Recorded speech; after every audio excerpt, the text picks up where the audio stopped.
friend gave those to you? A boyfriend? No. A girlfriend? I don't mean like a boyfriend, I mean like a boy that's a friend. A male. Well, it's the same thing. I'm saying And it just sounds creepier to say. It sounds creepier to say a male. It's creepy to have. Oh, I thought you were gonna say. Because that assumes an adult age. Male friend. It sounds creepy. It's not an awkwardly phrased. A masculine. Wait, there is now. Oh gosh. There's no right way to say it. Okay, so we did this yesterday. This is 2018. Everything you say is wrong somehow. It's always offensive. Oh yeah, the camera's rolling. It is current year. So we dealt with that equation yesterday, correct? Then we introduced, are those new shoes? I got them like Did you get them from a couple weeks ago. friends? Throw them in the movie now. Okay. I got them. Oh, right. Nice. Look good. All right. So we talked about what this whole chapter is about. What is this whole chapter about? Chemical kinetics. Okay, which a big part of that is what Grant said, is the rates of reactions. Ooh, where'd the thing go? Okay. And we initially talked yesterday about reaction rates. We're going to continue to elaborate on it in the next couple days. I realize it's Friday today, but we'll get back on it on Monday. So we talked about how when you have this reaction, we said at the very beginning you have all reactants and you have no products, correct? Okay, and then we said after a period of time, what happens from a concentration standpoint?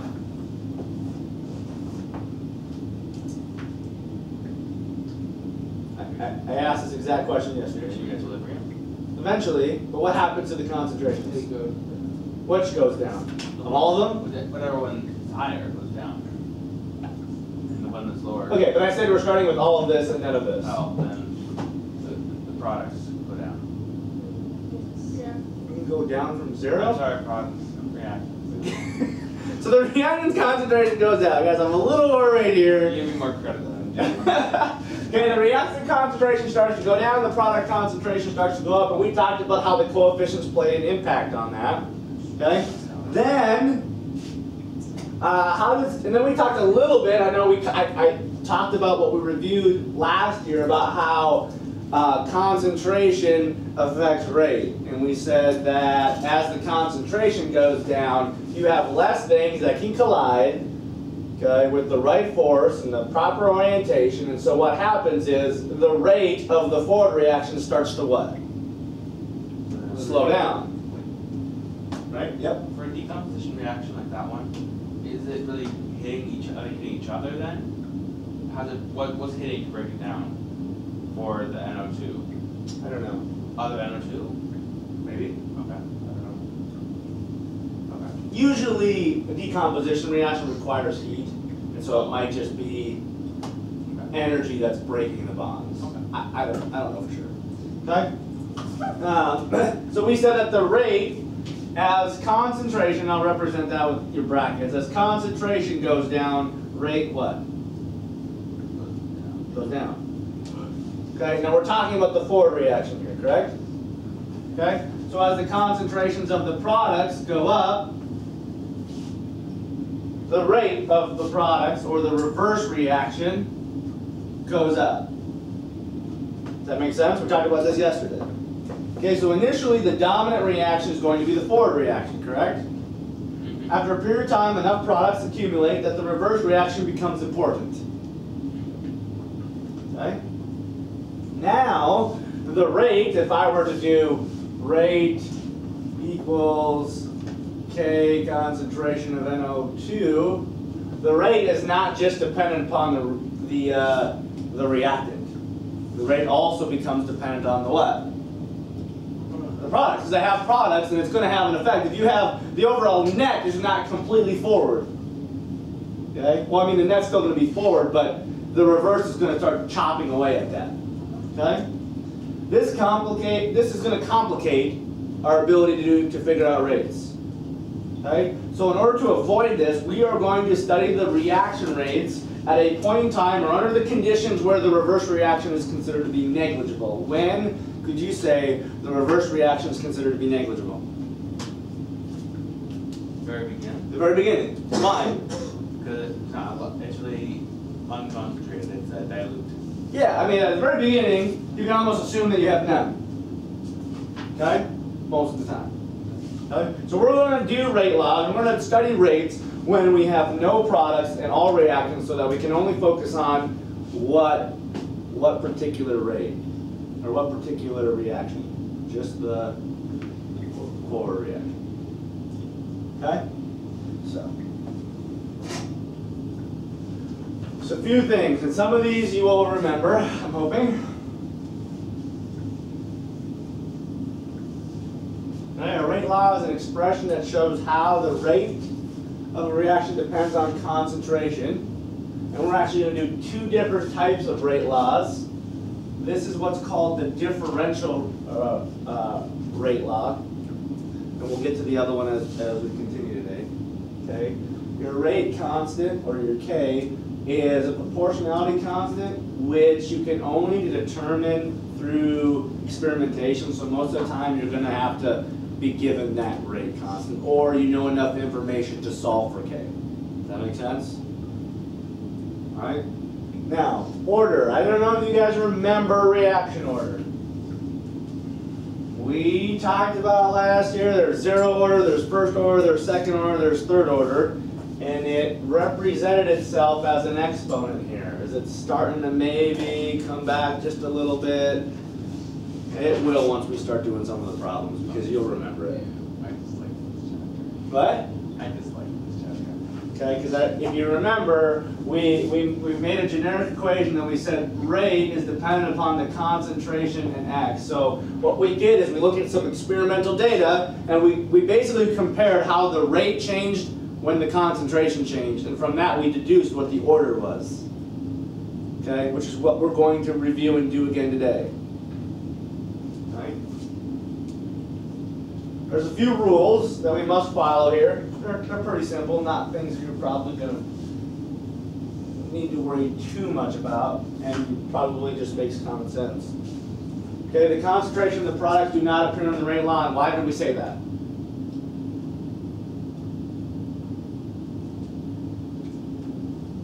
Because we're not counting the reverse reaction in there. And why aren't we counting the reverse reaction? This is the very beginning. Yes. Because if we don't do it at the very beginning, we're going to have to count the products, which is going to make studying rates a lot more difficult. Okay? Second, the value of n must be determined experimentally. This is important. And the exponent. Okay? That's the order, the exponent. And Is it that? Yeah, and yeah, whatever. right, yeah. Same idea. Yeah.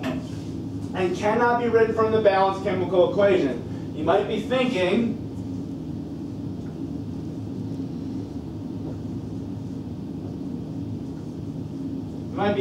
that if I'm doing the rate of this guy, isn't it just this? Because of that. And the answer is no. Okay? But it also could be yes in certain situations. And the reason why it's not always based on the coefficients is because rates are inferring speed, right? Okay? We also know, and are going to continue to talk about as we progress, that not all reactions are one-step reactions. In fact, most reactions involve multiple steps. Okay? And if you remember, the rate determining step is the slowest of the steps, and it is what determines the rate. So, yes, do coefficients play an impact in the rate law? Yes, but only if you're studying the rate determining step. Does that make sense? If this is the rate determining step, then this would be 2. But we don't know that unless we know the reaction mechanism and we know which is the slowest step, and then we could do that. Yes? What is, one step is the slowest, but there's another similar to it, but just slightly faster. Will you still only count the whole reaction as the fast? Yeah, you're only going to get to that other step or get to your final product based on how fast your slowest step is. So you only count the slowest step, even if it's one. That's close to the That's same. Yeah. almost the same. Okay. All right. So, because we don't know the reaction mechanism, and because we don't know what the rate determining step is, we have to figure out the order by experimentation or by looking at a data table where they have held everything constant except for one variable. All right. Quickly, these are just some vocab words before we get into figuring out rate order.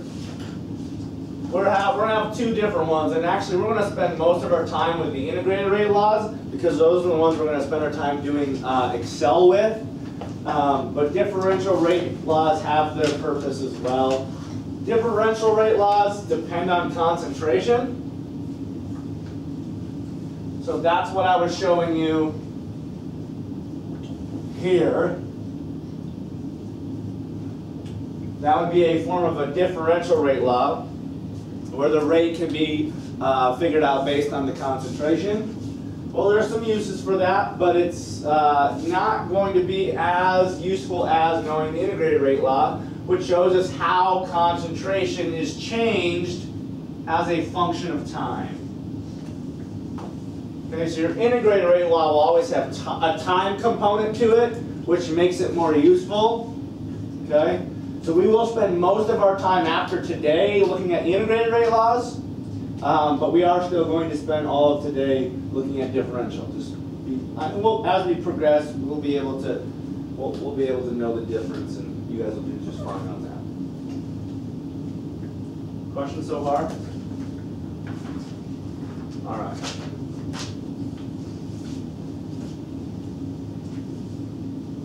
Okay, I don't think today's lesson will be too difficult for you. So here's our equation up at the top. Now, do we know if this is a one-step problem or if it's multiple steps? Do we have any idea? No. No. So we don't know what step is going to determine the rate. However, we do have enough information up here, experimentally, to determine how the reactant concentration is going to affect the rate. So all differential rate laws are going to have the same format, rate equals K times the concentration. So you could start every differential rate law like this. And then you have to figure out how the concentration of your reactants is going to change your rate. Okay? We're starting with an easy one because we only got one reactant here, so we don't have a real big experimental chart or data table here. Okay? So if you remember, we kind of use this generic equation to help us figure it out. We basically put in how this changed, and figure out the exponent. Okay?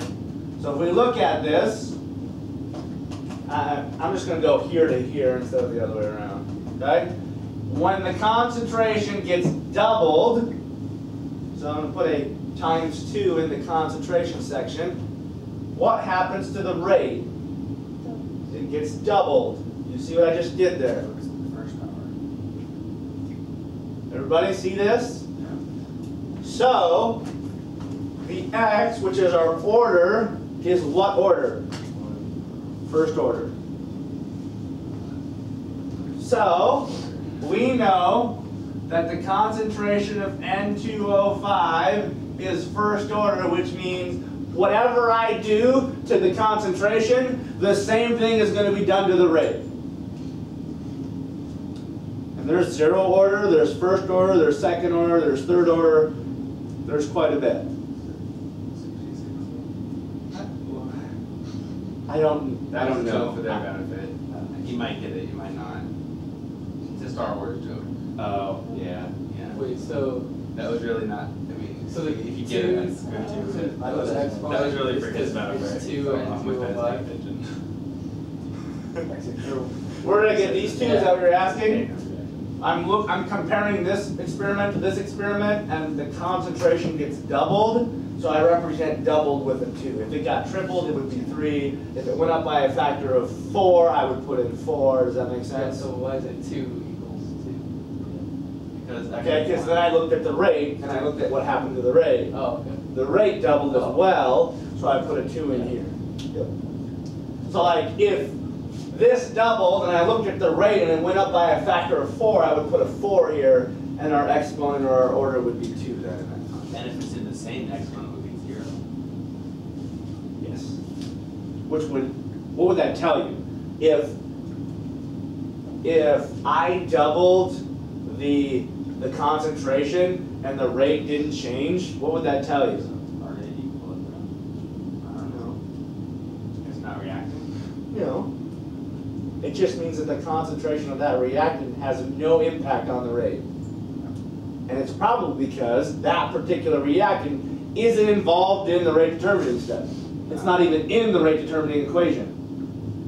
All right. Because you can have a reactant in your balanced chemical equation that gets used up and isn't in your rate determining step, but again gets produced later in a different step. And so it's So it happens to be both sides, but it might not actually. yeah. And we'll see this as we progress. All right, this one's a little bit more difficult. I have 2 more examples, this and one more. Yeah. Yeah, okay. But I do want to have you guys do one on your own. I don't feel like this is overly crazily difficult, but Harder with all the charts and stuff. what was that? It looks hard with all the charts. It does, but really it's not so bad. Okay, remember when we're doing differential rate law, we're worried about concentration, and specifically concentrations of what? What aren't we concerned with? We're not concerned with the products, and the reason why we're not concerned with the products is because we're starting the reaction rate at the very beginning so that we don't have the difficulty of dealing with products. Okay? All rate laws are going to start with the same, all differential rate laws always have this template. And then we got to figure out what the order is of each reactant. Since we have 2 reactants here, I've got to do it for both. Make sense? So you're probably wondering, okay, how do I do this? I've got all sorts of data here. Well, you guys probably understand the idea of keeping every variable constant except one, right? Yeah. Okay, so we can specifically study what's happening to that one variable. Okay? So let's say I wanted to study what happens to the rate when you change this concentration. What would have to be true about this? It needs to stay the same. So which experiments am I going to look at to figure out the rates effect of this? 2 and 3. So 2 and 3, these are the same, so I know that when I look at 2 and 3, it has no impact because it's staying the same. Make sense? So I'm going to study what happens here. From here to here, what is happening? Doubles. So if we have our little generic equation, concentration of X, we would put a 2 into the concentration section representing double. Make sense? Okay, and then what are we looking to see? What the rate does during a change in that concentration. What does the rate do? Double. So what is the order of this particular? So we would put it in here. It's NH4 plus. Following? Oh, and for plus. So plus just That's because. Not plus. Wow. 1. Sorry, I didn't put anything. Wow, I don't know why I put a plus there. Used to put in charge, I guess. I don't Oh, know. yeah, why did they have the chart? so you, Oh, I gotta put the plus Inside. inside. Sorry. Yeah, my bad. That's why. That's where the plus came from. Sorry. I was like, what? so the X is like what order it would be? Yep. Absolutely. Okay. Now we gotta figure out how this reactant plays a role. Okay. So we gotta hold what constant? We gotta hold NH4 constant, so 1 and 2 would be where that is held constant. Okay, what happens to the concentration here? Doubles, and this? No. Sweet.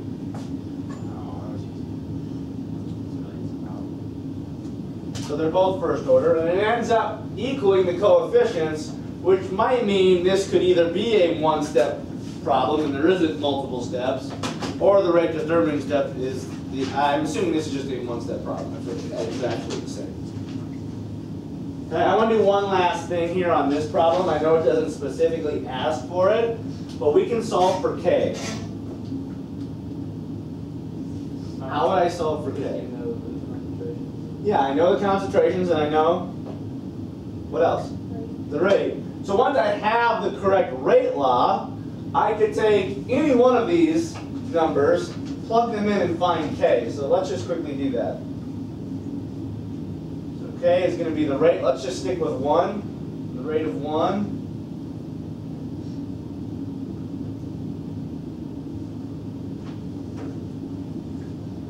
Divided by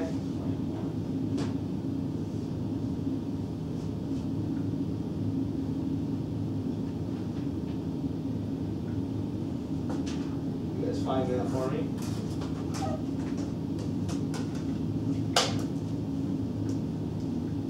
And I just want to show you this because I want this to be I want to show you how you do the units for this. 2.7 times 10 to the negative 4. Okay, I read that. K? No. K is a constant. Okay. Okay. Now, I want to make sure you know this. K is a unitless constant. It doesn't have units. I'm sorry. I shouldn't say that. It's not a unitless constant. Why did I say that? It needs to work out so that you get your units when you put it back. So let me explain what I mean. Rate. What are the units going to be for rate? Do you think? Seconds. So your units are seconds here. This is moles per liter. Right? So you would need to have K have units of such that would cancel out with your moles per liter and give you your seconds in the end. Liter squared over mole squared? Well, it would need to be a liter squared over mole squared times the second. Or is the square considered? We'll call it I'm trying to think here. Is that right? It is. But what if the, so like constant The concept will change depending upon how many reactants you have and what the order is and things like that. 20 seconds in the bottom, Yeah, I was gonna it's say. on top and the left side. Because rate is, But if you bring it over, then you I divide. don't know. Well, okay, let's just think here. If I have a liter squared, mole squared times a second, times the moles per liter, that would get rid of that, times another moles per liter, that would get rid of that, and leave you with seconds, which you want for rate. Let me check. Well, because if you have on the bottom, it would cancel out from the top equation that you have, rate equals k times whatever. Having x in the bottom would make more sense because it would cancel out the s on the top, rate has. But rate is, But You want- rate has to be S, so you don't want to cancel it Oh. out. You're right. You're right. Let's just see. You're right.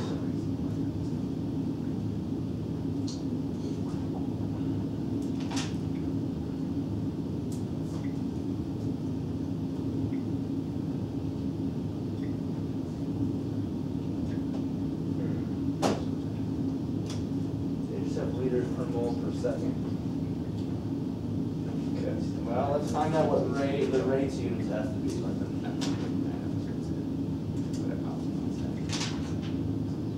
The rate units might need to have concentration.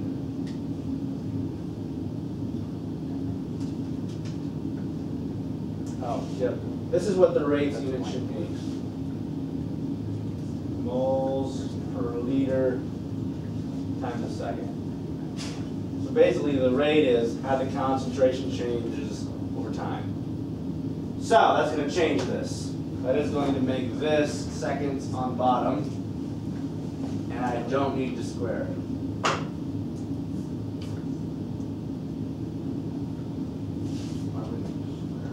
Because rate needs to be moles per liter per second. So what you would have is moles per liter would cancel out with that, leaving you with a moles per liter per second. Okay. Everybody see it now?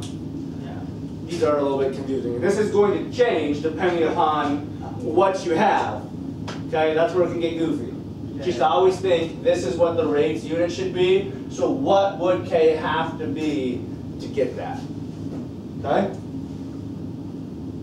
Overall reaction order. This is just a vocab word, not overly important.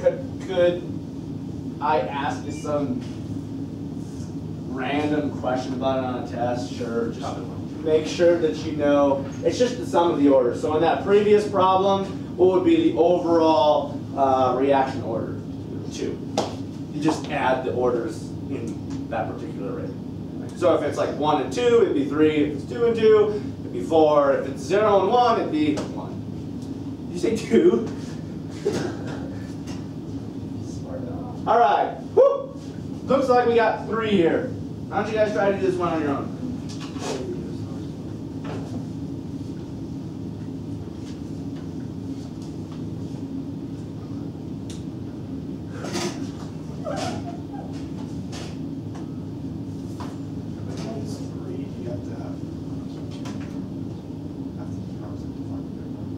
Yeah, 2. Yep. Yep. So like here, these 2 are constant, so you can study this. Yep. You're gonna have all the other 2 constant. Absolutely.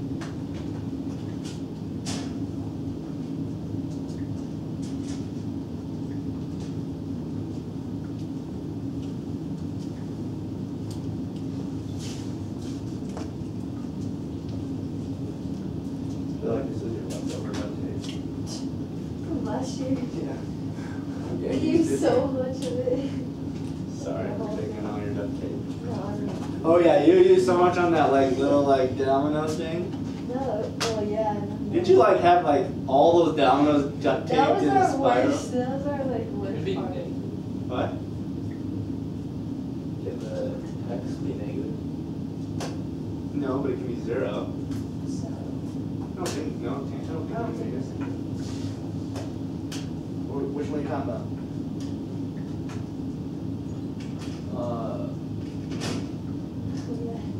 Yeah. BRO3.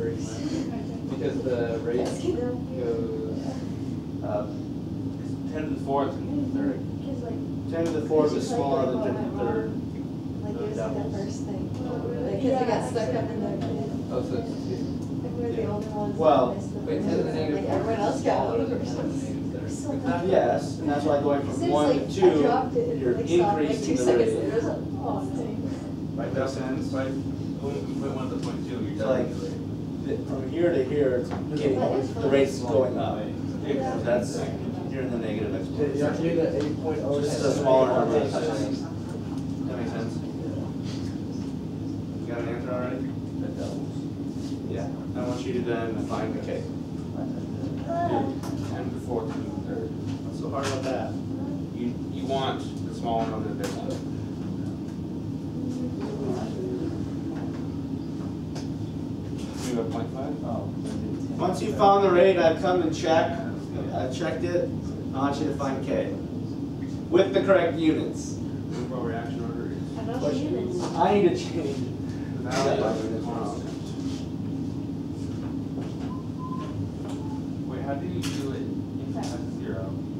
The example you gave about finding K was Do you not put all it ones. in the 0? Which, none of them are 0. Yeah, no. Yeah, you just wouldn't put it Wait, in. why isn't H plus 0? It doubles and the reaction doesn't change. No, because the other ones. Oh, where is it? Which one did not, which, Yeah, which, those are going down H all the plus. So how could you find out which one is which experiments are you using? any of them for H four? No, you should, Like you, no, for the H plus, the experiments that you have to use are 1 and 3. No, no, no, no, no, no, no, no, no, that's a lie. 1 and You just 4. subtract 1 and this 4.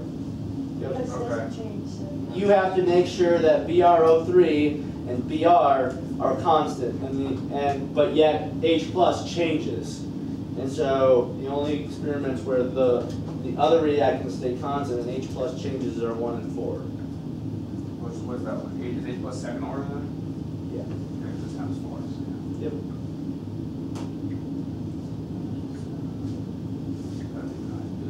What? I'll guess Humble Works overall. What do you mean you'll guess on how to Well, work? how to define the constant as the. Once you have the rate law, you write it.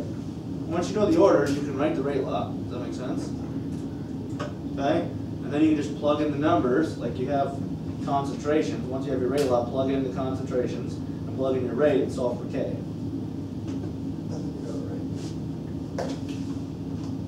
Yep, now plug in and find K. And then you can use any data part there, and you should get. Wait, do you have to use these numbers? The exponents?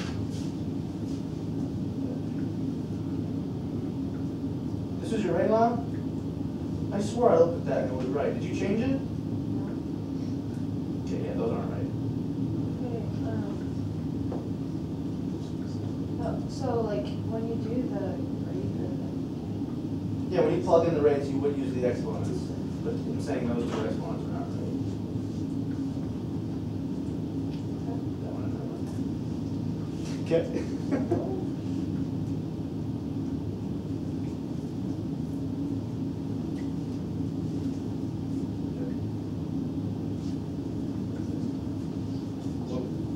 What does that K mean for each experiment? You gotta fix the other one now. H plus. I think it's different for each. So the K is different for each reaction. but it's the same. Absolutely. That's what K means. Well, it's the same reaction. They're just changing the concentration. Is K a whole number? Oh, this is right. I got an answer. That one too? Yeah. So I get that page.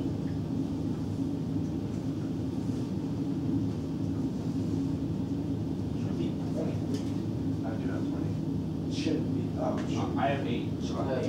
Yeah. Do you have? And then you need units on that. Do you have one of the 0.1 squares though? Oh, I didn't swear. Yes, you have to take the order into account when you're plugging in and doing the math. So I'm hoping we should have gotten this as our rate law, our differential rate law.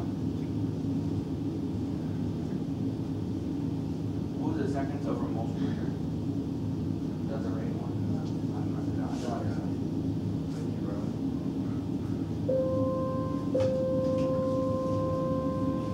Okay, everybody get that rate law? I don't know if I checked everybody's. Okay? Now, remember that rate has to be moles per liter times a second. So K has to be such that it would give you this if you know that this is moles per liter, moles per liter, moles per liter. Well, if you take all these and multiply them, it actually is going to be a mole to the fourth divided by a liter to the fourth. So K is going to have to be a liter to the third, mole to the third per second. No, it's Second. No, because this is moles to mole per liter squared. So you have 4 moles, so what you have is all these multiplied gives you moles to the fourth, liters to the fourth. And you need to cancel all but 1. Does that make sense? Right?